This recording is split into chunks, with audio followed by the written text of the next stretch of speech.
Well, welcome everyone to our first of many future Potentia Perspectives events, where we're going to hear from experts, employers, self-advocates about their experiences and recommendations on how we can improve employment opportunities and outcomes for neurodistinct professionals and improve the world of work in the process. I'm Dave Thompson. I am thoroughly stoked and honored to be able to present to you today as the Director of Strategic Programs for Potentia Workforce. And it's a personal thing for me as someone with ADHD, dyslexia, diagnosed with both of those things at 5, and having a number of other things going on as well, and who struggled to enter the world of work in a meaningful way and find a place within that world of work where I could truly show up as myself, and bring my unique talents and strengths and perspectives to my career. I've certainly found that now at Potentia. And what we do is we support companies in becoming more neuro-inclusive. Oftentimes what that means is we recruit neurodivergent talent into specialized roles within those organizations that are walking the walk. But today's conversation is a little different. It'll be around one of my favorite topics, which is acknowledging and acting on the fact that companies already have neurodiverse workforces, right? The fact is that if you work for a company with more than a few employees, this is your surprise party. Congratulations. We're so happy you're here, and we're so happy you have a neurodiverse workforce. Statistics indicate that there are already neurodistinct employees within your teams. And with that said, we need to talk about that. We need to talk about what to do with that information. So that's where we're at today. So housekeeping before we get started, the chat, the cameras, and the mics are all turned off for our audience just due to the size of the webinar, but the Q&A feature is live, and we'd love to hear from you. And after, if there's anything that we can do better, if there's any follow-up conversations you'd like to have, how to get involved, more information, anything like that, we'd love to hear from you. But for now, we'd love to hear from our panelists. I'm thrilled to have them. Welcome to our panel. I'm going to give each of these subject matter experts, I'll call you, a moment to introduce yourselves and share a bit about what brings you here today. How did you get here? So first we'll go with my good friend, Cassandra Pierre. Cassandra, hi. Hi, Dave. Good morning. Thank you so much for having me, and good morning to everyone. So this is me. I am the founding member and affiliate president of the Women in Cybersecurity Neurodiversity affiliate. I believe Dave and I met through some work with one of my mentees with Potentia. But today I represent WESIS. We have about 950 members in the Neurodiversity affiliate located globally. Our aim is to recruit, retain, and advance women in cybersecurity. And for our affiliate, we specifically focus on creating supportive training and employment opportunities for women in cyber, neurodivergent people in cyber. Thanks. Such exciting work, and so good to have you. Thank you. Thank you. And now I would like to welcome my good friend, my old friend, Ben Van Hook. Ben, hi. Hello, thank you. And thank you everyone for coming today. My name is Ben Van Hook.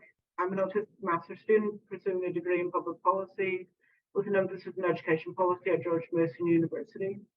I currently work as a community support coordinator at the Organization for Autism Research, which is an organization that's dedicated towards funding applied research studies to support the lives of autistic individuals.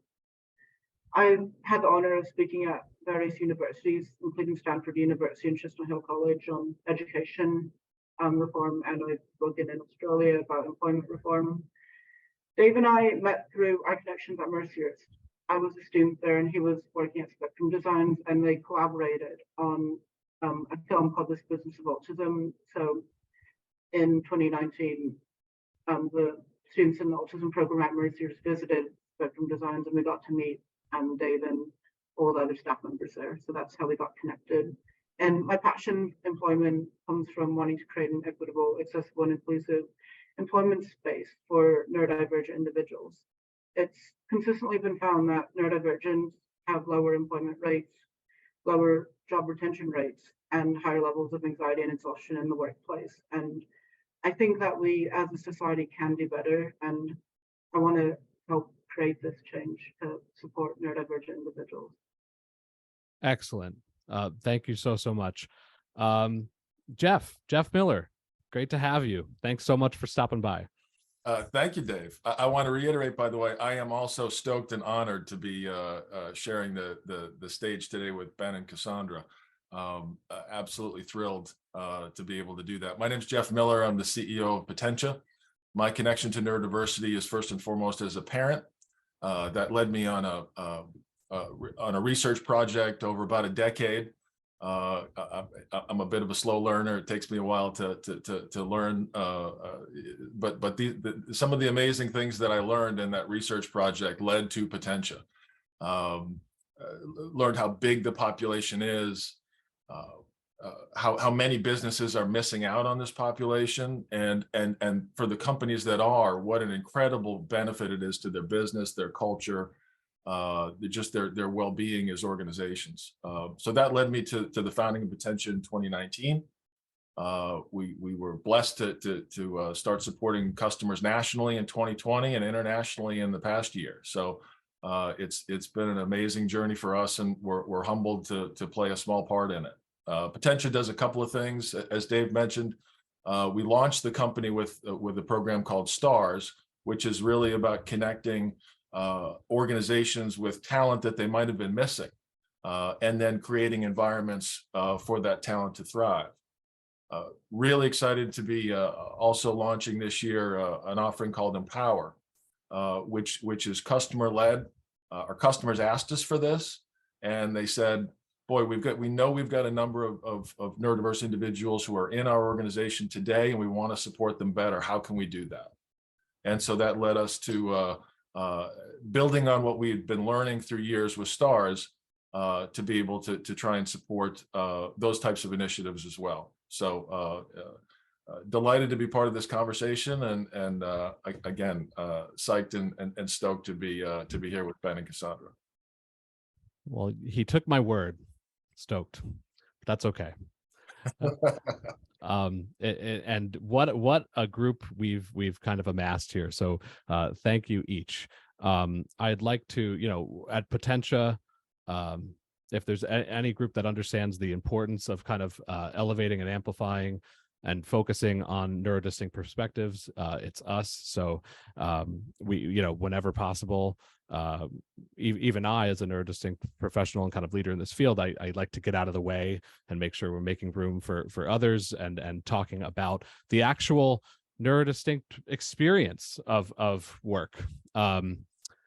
So that said, I'd like to go to my friend Ben first. What's been your experience? And just as a comment, I think part of the reason why I like to get so out of the way is that I'm very lucky in that I work in an echo chamber, and I'm preaching to the choir a lot of the time. So I've found a very inclusive world of work. I surround myself with things that work for me and people who get it, right? Which is unbelievable. My stories about not working out so well are from before, right? So when I say, what's your experience of being and feeling supported as a neurodistinct professional, if you were to ask me right now, that answer would be that it's pretty great, which is where we're going, right? But overall, Ben, what's been your experience of being supported and feeling supported as an ND professional in the workplace? Yes, thank you. So I think that right now, as you said, it's really important to evaluate where we are right now and what organizations are doing to best support us as neurodivergent individuals. In my current workplace, one of the things about it is that the interview process was very accessible, which gave me the indication that this organization as a whole might be a really good fit for me. So the way the interview process was laid out was that we did it through Zoom, so I didn't have to physically drive anywhere, use public transportation to get here. They also sent me the questions ahead of time, so I knew what to expect, and I could actually remember the questions because they were in writing, which really helped me because I'm someone who tends to lose my train of thought and someone who tends to kind of forget what I'm saying after a minute of speaking. They also broke the questions down that were multi-layered or multi-faceted. So this really helped me process and understand each question without feeling overwhelmed. So an example would be a question that was launched in an interview was like, when was the time you had a conflict with a colleague? What happened and how was it resolved? This was broken down into 3 separate questions. When was the time? What was the conflict? And how was it resolved? So I answered one after the other instead of all in one swoop. Another thing that my workplace did to support me was that they really love the advocacy work I'm doing and are fully behind it. And they appreciate the work I'm doing outside of the office and support me as like a human being, not just as an employee. And that really helped my self-confidence. That's really helped like my sense of being in the workplace. And that really helped me foster that sense of trust with my employer. One of the difficult parts about my job was that the initial onboarding and training was very difficult because most of the training itself consisted of me reading 20 to 30 15-page documents, which could be very overwhelming and difficult to kind of contextualize. And what I would have liked from this training process was for my trainer to just go through the task with me, give me on-the-spot feedback. But one of the problems was that my trainer didn't really have the time or capacity to train me in that way. But that was something that would have really helped me in the training process. Thank you so much for that. That's great perspective. And a bunch of those things sound very familiar to us at Potentia. Really neat. Thank you. Cassandra, what about you? So what's, just to repeat the question, what's been your experience around feeling supported and truly being supported as a neurodistinct professional in the workplace? So I'll start by saying I have about 20 years of professional experience. So that encapsulates a lot of experiences with the world of work and with management and leadership. I've had good experiences and I've had bad. I think the ones that were not so good were when support and inclusion was more so of a checkbox activity, right? A compliance activity as opposed to something that was embedded in the culture of the workplace and in the organization. And in those situations, I felt more so like a burden, asking for things that weren't readily available. And, I put people out, right, by asking for extra support. And that tends to lead someone to feel like, the weakest link, if you will, at work and like a bother. And it didn't leave a good impression on me at all. In the environments where I felt extremely supported, inclusion, support, and coaching was part of the organization's culture. And this wasn't something that was just extended to employees.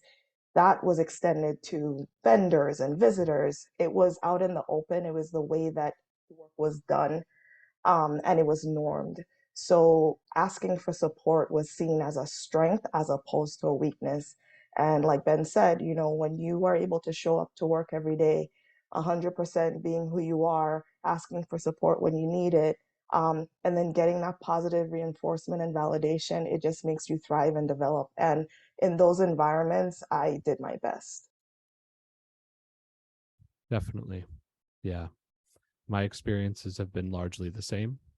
There's obviously a huge difference between when I started within the world of work a number of years ago and now, right? But overall, it's when those approaches to truly supporting the employee are authentic, because everyone talks about it, right? And everybody is well-intentioned and has the at least the beginnings of an understanding of what it is to walk the walk, right? But people are busy and organizations are often clunky. And there's a big difference between what's written down or what's in your onboarding trainings or what you're doing in April, right? Versus what you're doing every single day and how you're supporting each individual employee in kind of a person-centered way and creating a psychologically safe environment. All really important stuff.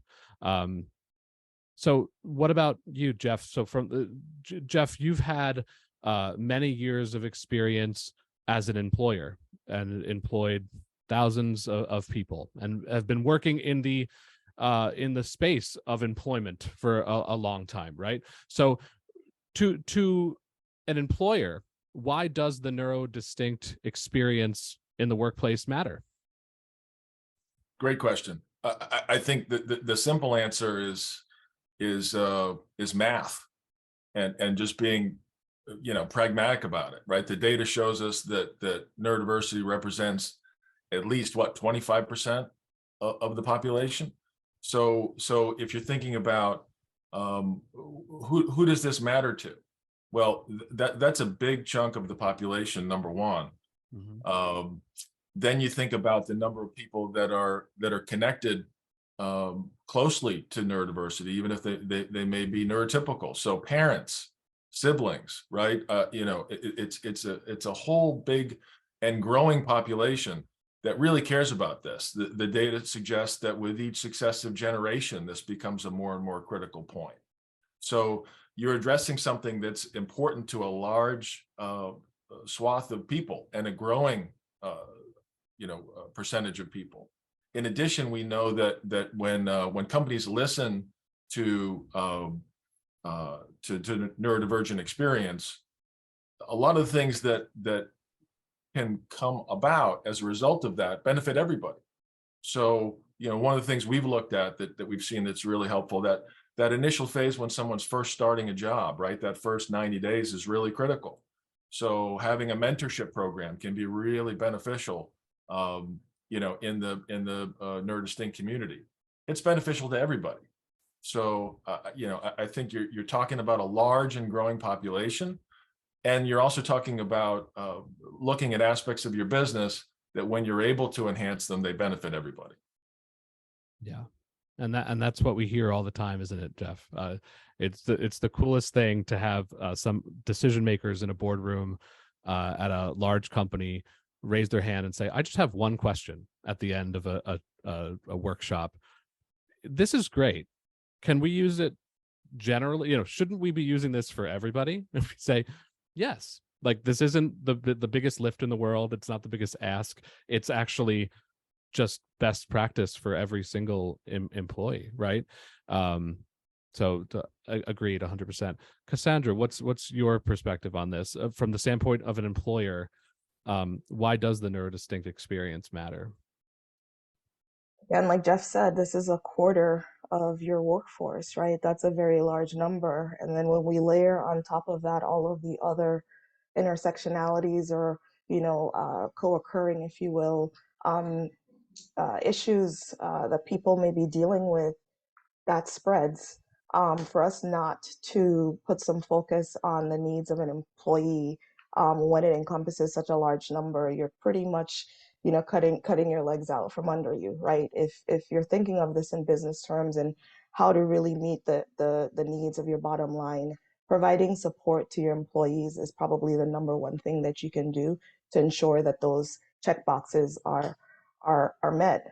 Aside from that, I just think it's the right thing to do, right? People show up every day to do their job and they want to be good at what they do.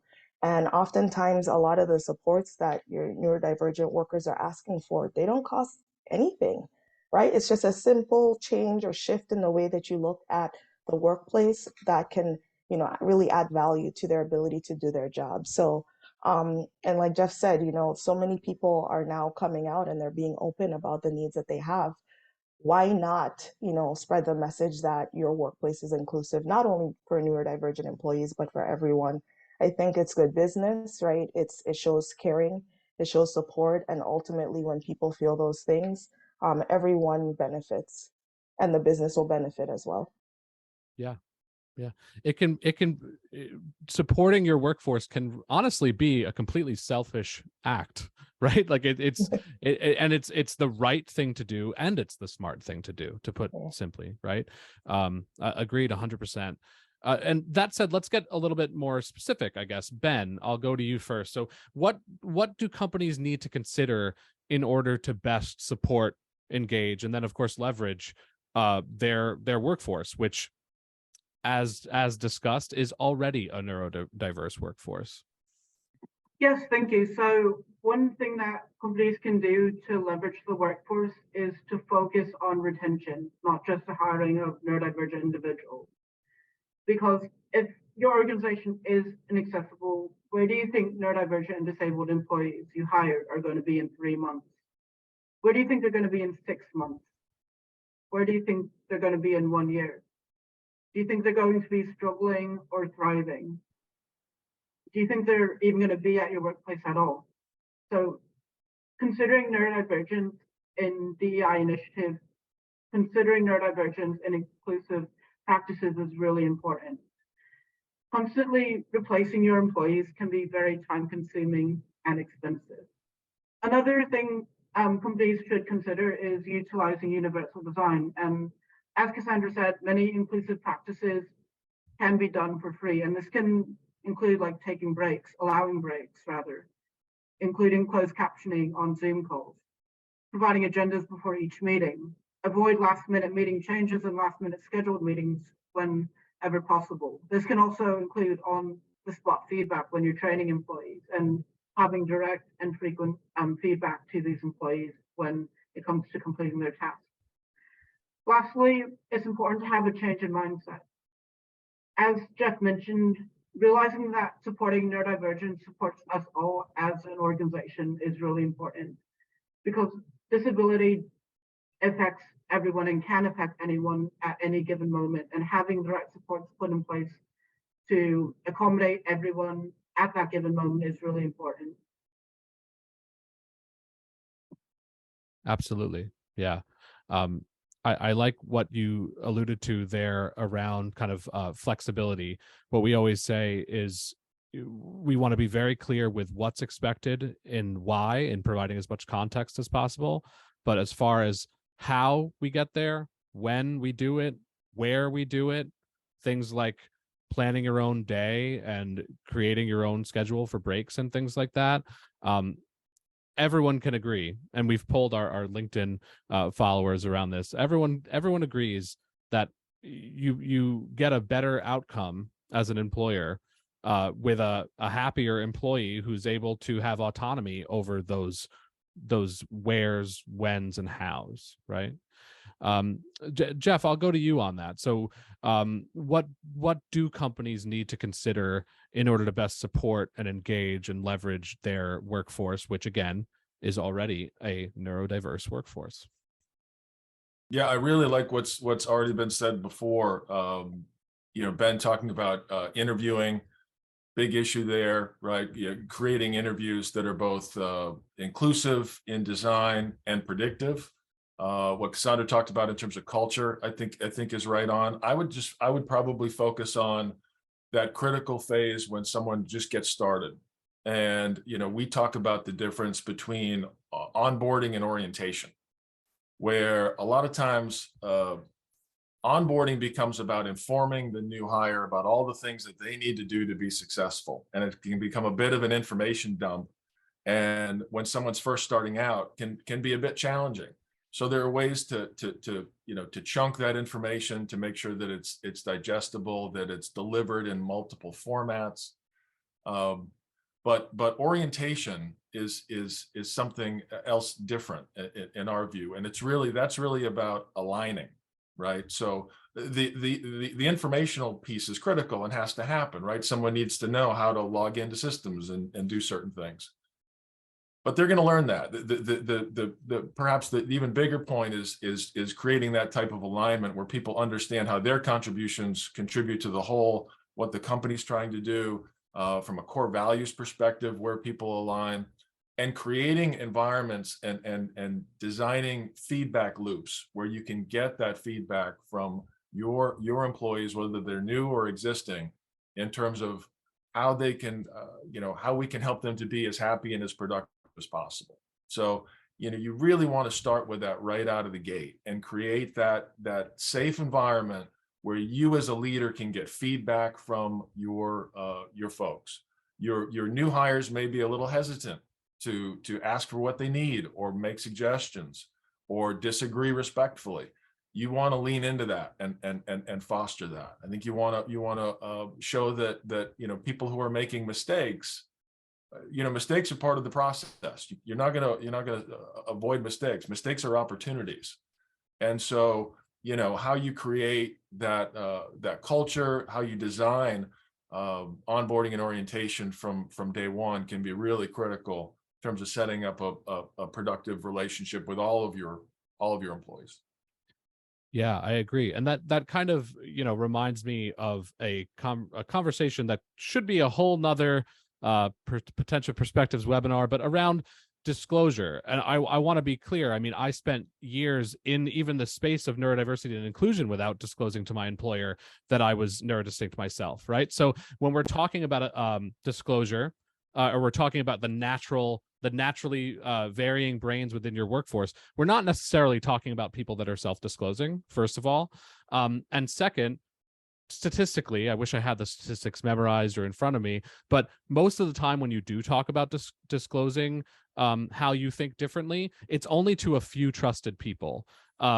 Rarely is it someone like me in 2023, where within the first 30 seconds of introducing myself, I'm thrilled to share what makes my operating system different, right? So especially during a sensitive time like onboarding and orientation, the likelihood of someone disclosing how they're wired differently is pretty small, right?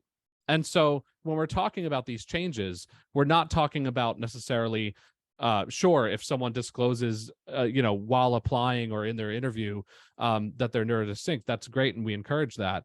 But we're also just talking about changing the entire system, right?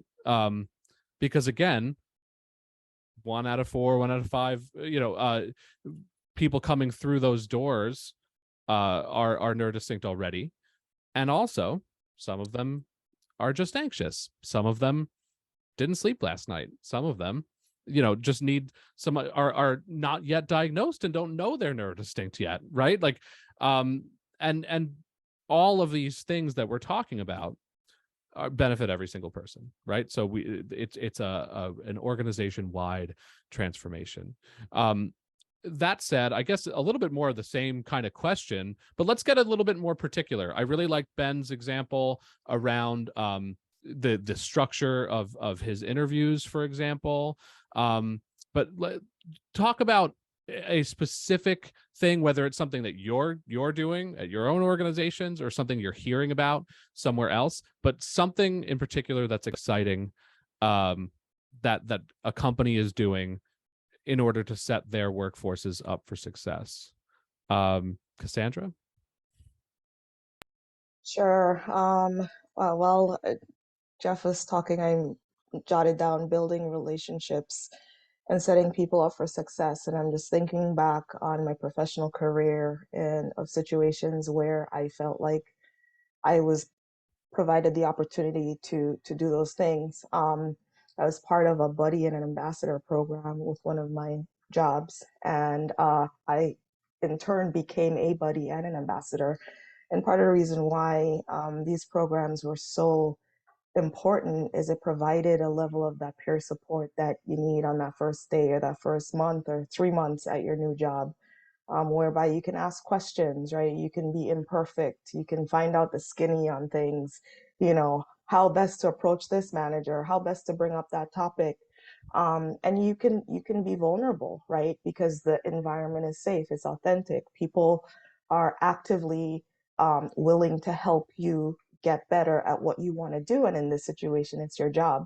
And I'm just looking back at those opportunities. One of the buddies that I had, when I left that role 6 years later, we were still friends. And that just spoke to, the connection that we made in that first 3 months of onboarding with that job. And then, I in turn recognized the value of those programs and then signed right back up to become a buddy multiple times and to become an ambassador.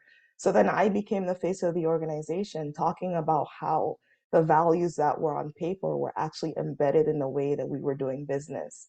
And if there was anything that stuck with me throughout all of those situations, being the buddy and ambassador, I understood that I had a circle of support around me. If there was something that my buddy couldn't address or the ambassador couldn't address, they would sometimes be that intermediary to the manager, right? So that we could have the conversation. I never felt like I was on the outskirts. They really tried in multiple ways to bring me in and to give me what I needed. And if there was anything that I could say companies could do now is really invest in those types of programs that provide peer support, that allay some of the anxiety that you mentioned, Dave, that give people the opportunity to show up, be in the moment, right? To forge those relationships, to find out the things they may have in common with their buddy, right? All of those things add value to your job and make you want to stay, right? And that's how you really retain good workers and you make them champions of your organization. I agree. You took the words out of my mouth. The term circle of support is something that we talk about frequently, and you know, sometimes those things happen naturally in the workplace, right? You have a buddy, you have a mentor that just kind of show up, and those are great, and we always want to encourage those. But for some people and in some environments, those don't happen as naturally, right? So really, really important. What about you, Ben? What something specific that is exciting to you that either you're involved with, or something that you're just hearing about a company that is setting their employees up for success through the way they support and engage? Yes, thank you. So this kind of goes alongside Cassandra's peer support, mentoring, and buddy groups. But what I've been seeing and what I'm actually setting up is a neurodivergent oriented advisory panel or committee. And it's just something that I'm currently setting up at my organization, the Organization for Autism Research. And there are other organizations like Simplify that are looking to create one. And one of the good things about these advisory panels or boards are that they can serve as a go-between from the board of directors to the neurodivergent community. So there's like this direct link and connection between the higher ups and the neurodivergent employees. And Dave, you alluded to the importance of worker satisfaction. Advisory panels can really help with this because neurodivergent employees will feel like they have an ally who is there on their side, willing to advocate and stand up for them. And that can be really important to the emotional and mental well-being of an employee, especially one who might not be as comfortable disclosing their disability with everyone else in the workplace. These advisory panels can help with both retention and hiring because they can help people can learn more about like what needs to be done to better improve workplace satisfaction for neurodivergents currently in the organization. But it can also help with the hiring initiatives because neurodivergents who are a part of these panels can look at like what are we doing in the hiring process, how are the interviews being conducted, what's the job application description look like, and they can provide suggestions as to how to best make the job description itself more inclusive and more accessible for neurodivergent people. So advisory panels are really exciting, and it's just a really cool thing that a few organizations are starting up and starting to realize value in. Absolutely. Also, something kind of on the tip of my tongue lately is employee resource groups, kind of more generally. Encouraging neurodiversity specific employee resource groups or offshoots of employee resource groups. We think that that's important because it provides kind of those natural supports and helps companies kind of know where to go when they're talking about things as simple as communications, like internal communications and messaging around how they talk about this stuff and what should they do around neurodiversity annually at that certain time of year or in the onboarding process or whatever, and to just let people be able to kind of compare notes and share their experiences and allow the organization to improve. Ubisoft is one company that's really neat, a video gaming company that has a neurodiversity specific ERG. I forget how many employees they have internationally. Don't quote me, but it's something like 20,000 employees internationally, and there's 400 members in their neurodiversity ERG specifically currently, and that's growing all the time because they know that statistically there are a lot more neurodistinct people and allies within their organizations. And allies should also, of course, I believe, get a seat at the table within those employee resource groups, right? Neat. Really cool. So what about belonging? I mentioned the term psychological safety earlier. And we talk about things like showing up as yourself, right, Cassandra? And I assume you said you have 20 years of experience in your career, right? In 15 years ago, were you showing up as this Cassandra? No. Absolutely not.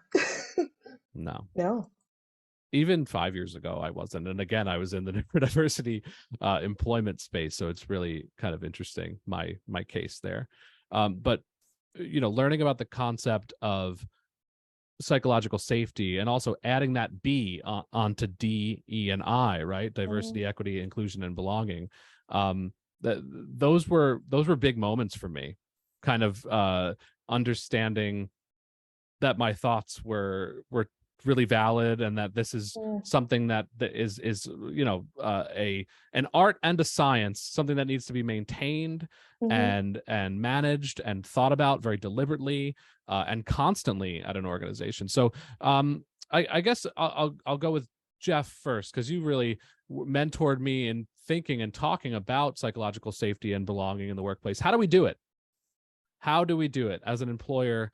From your standpoint, Jeff, how do we maintain a greater sense of belonging and psychological safety in the workplace for your already neurodiverse workforce? Yeah, I think, we talk about evolution and, how thinking evolves and how we show up and how that evolves over time. It's certainly been the case for me. I know I was fortunate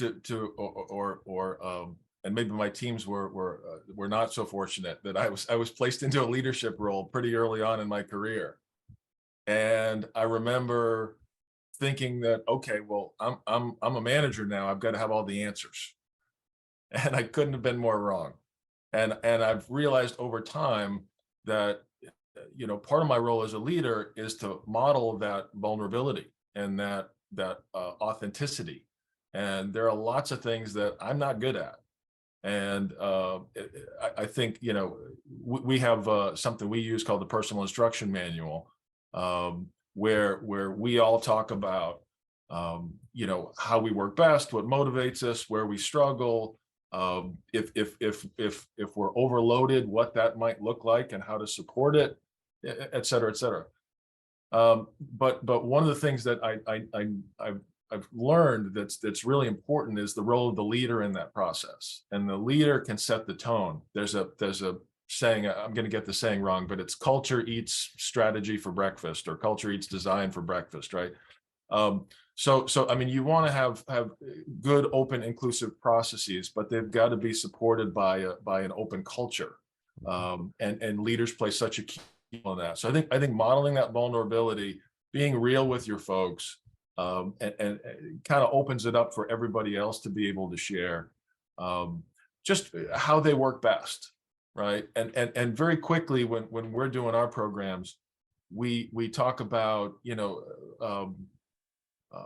learn the lesson, lose the label, right? So understand the basic underpinnings of neurodiversity and what it is, and how change might affect someone who happens to be autistic, let's say, right? Those are really good things to learn. But once you learn them, then you realize that every individual is different. And so, you don't want to make those assumptions. It's really just an invitation to ask questions and to get to know your folks better, and to create that environment where there's that vulnerability and that authenticity. And when you have that, you're getting that feedback from your folks, and then you can deal with it. Then you can support folks as a leader, but you've got to create that environment where people feel open to share. And to me, that's what psychological safety is all about, no matter what your background or perspective. Yeah, for sure. And one thing I'd add and just reiterate is that it's never over. Like, you don't just have a belonging and psychological safety policy or onboarding training or something like that and say, it's done. Like, this is something like, you're doing great. And then maybe a global pandemic happens, and maybe your workforce goes from being 100% in person to 100% remote, and maybe layoffs are happening, so you can never stop assessing and maintaining and managing this kind of, it's a daily achievement, and it's a person-centered achievement on an individual basis, right? But we want to maximize the successful outcomes there. Yeah, I love it. So Cassandra, what about you? So how do we maintain a sense of belonging and psychological safety for our already neurodiverse workforce? I think I'll pick up where Jeff ended again with, leaders really being willing to show up as humans, as people, and to show some vulnerability and to understand that no one has it all figured out. I think that's a really smart place to start, because the vulnerability is then shared, right? The employee isn't the only one feeling anxious and overwhelmed by just being themselves, right? The opportunity for trust to be built and for a conversation to happen will occur when both people are showing up willing to solve a problem together. I also think that's important to, talk to your existing staff, right? There are, like we said, this is a neurodiverse workforce. Have conversations, do some fireside chats, take people out to lunch, talk to them about, what pain points they're experiencing, and, ask them for strategies to try to fix some of those problems. What could the organization do differently, to make showing up for work every day a little less difficult? And then commit to actually making the improvements. I think sometimes, companies may workshop themselves to death, lots of conversations.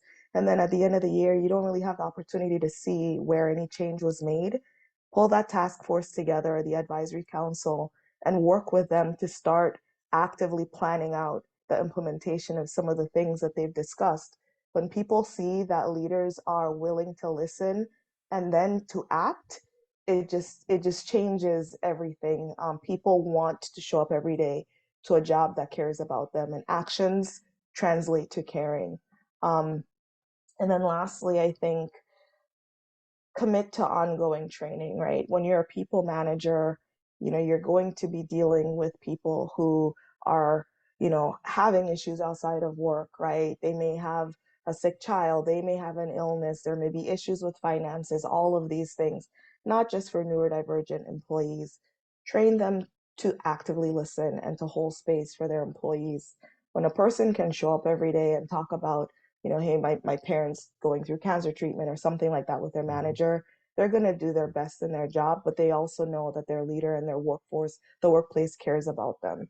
So commit to that training of people leaders, encourage them to get educated and to do some research about neurodiversity and what that may look like. And then, back to the comment Ben made about inclusive design, really start to rethink the ways that work is being done. How can you better spread the wealth, if you will, so that more employees will be supported by the needed changes? I think starting with some of those things will make a great impact. I love that. I can't believe that it took 44 minutes for us to use the word vulnerability in this panel, because I see that as like one of the single biggest moments for me, besides just the weight off my back of talking about what makes me different, right? It was extremely empowering for me as a leader to share that vulnerability with people, because it gives me room, it gives me understanding as a leader, and it encourages vulnerability in other people. And also, besides the vulnerability in what makes me different or what is a challenge or a barrier for me, also the vulnerability in admitting that me as a leader or us as an organization don't have all the answers, and we're doing our best, and we're learning, and we're improving all the time. So taking a please help me help you approach to all of this is super, super helpful. I mean, critical, honestly, if you want to really have effective change and maintain that sense of belonging and psychological safety, I think. Who wants to go next? Ben? Yeah, I can go next. So Jeff mentioned humanness and vulnerability. Cassandra mentioned listening and taking action. And I want to add on to that and emphasize the importance of humility and how it's important to show humility and humbleness as an employer towards your employees. And before I mention this, how like my employer supports me in my out of work efforts and my advocacy work. And this has been really important because it makes me feel heard. It makes me feel seen to just see my employers and my colleagues attend some of my webinars and panels. And it makes me feel heard and seen to see some of my employers or some of my colleagues rather, like and interact with some of my LinkedIn posts. This makes me feel like I have a sense of belonging in my organization and that they really value what I bring to the table. Another key thing that can happen, that employers can do to promote a sense of belonging is actually in the application and interview process. The application is a candidate's first impression of the organization. And if the application itself is not accessible, then why would neurodivergence think that the employment experience would be? So it's important to evaluate the starting steps in an employee and candidate's journey into the organization. And this can include like having shorter to the point job descriptions. This can also include having less vague language within the job descriptions. One of the difficulties with me in like interpreting job descriptions is the language. Like, what is competency in? What does knowledge in mean? Because one can be very knowledgeable in a tool, but the one thing they don't know anything about is the one thing needed in the job. So a substitute for this could be to be more specific with what the tool would be used for. So instead of saying competency in Canva, what if employers went the extra mile in saying experience in resizing images and experience in cross-promoting posts through Canva? Another important thing with the job description is to clarify required versus desired requirements. And this is important because as a neurodivergent, I might not apply for a job because I don't know that I don't actually need this requirement. It's just something that's desired. So I think it's important to have that clarity between what is actually needed and what is just desired from the organization in a candidate.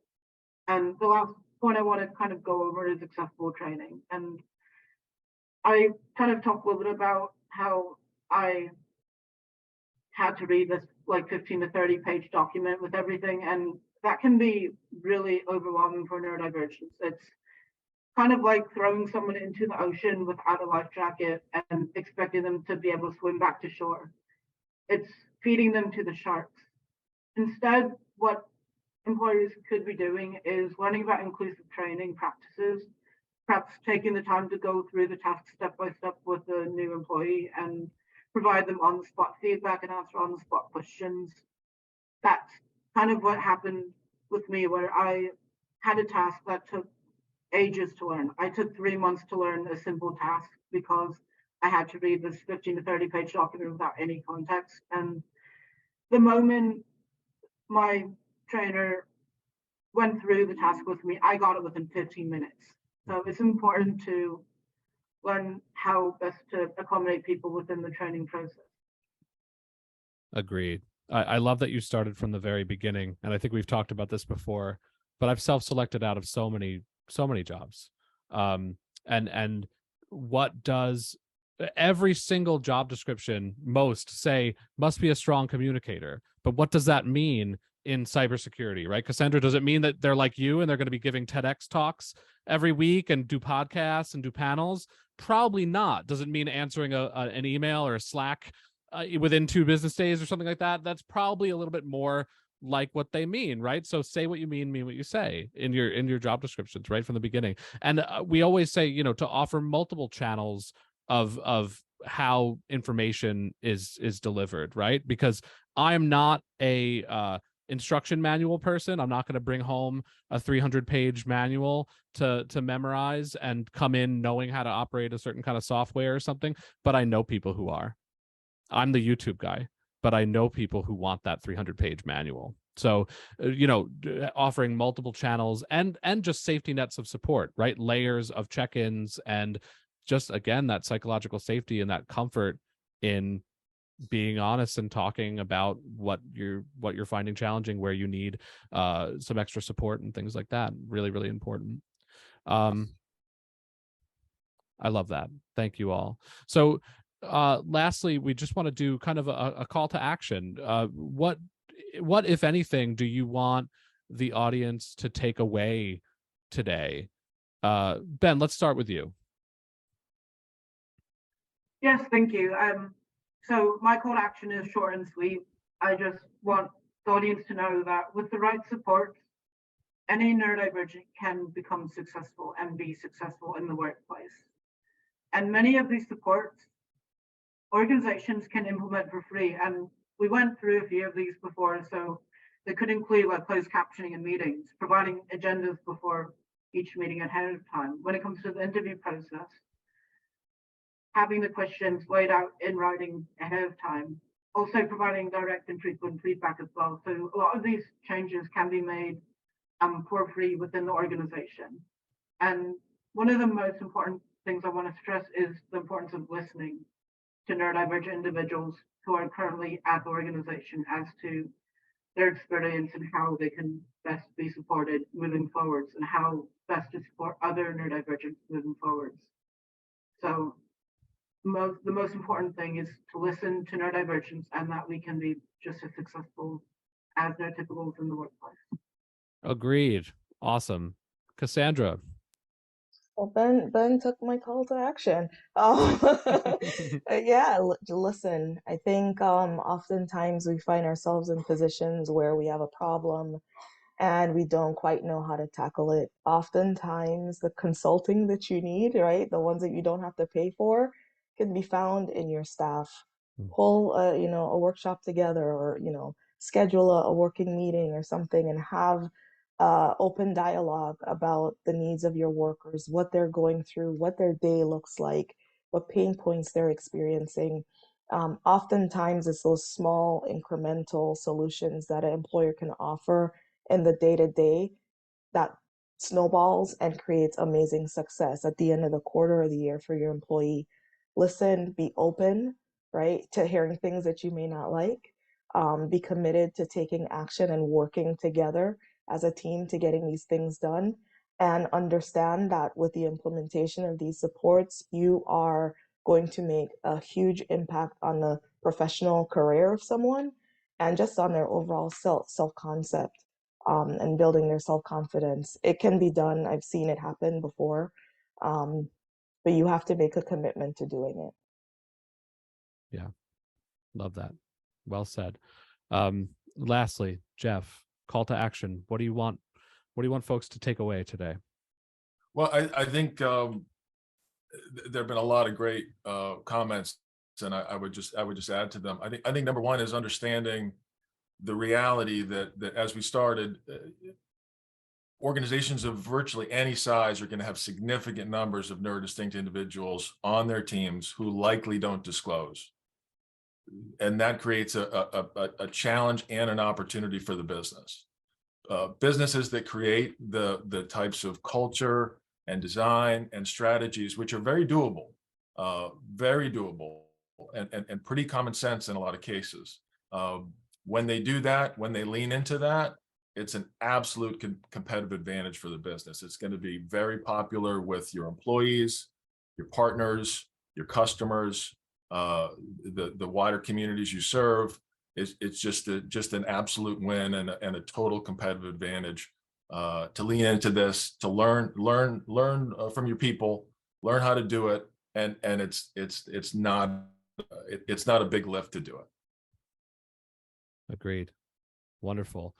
We don't have a lot of time for questions, but let's just get to one. I'll leave it open to any of you. This is an interesting one.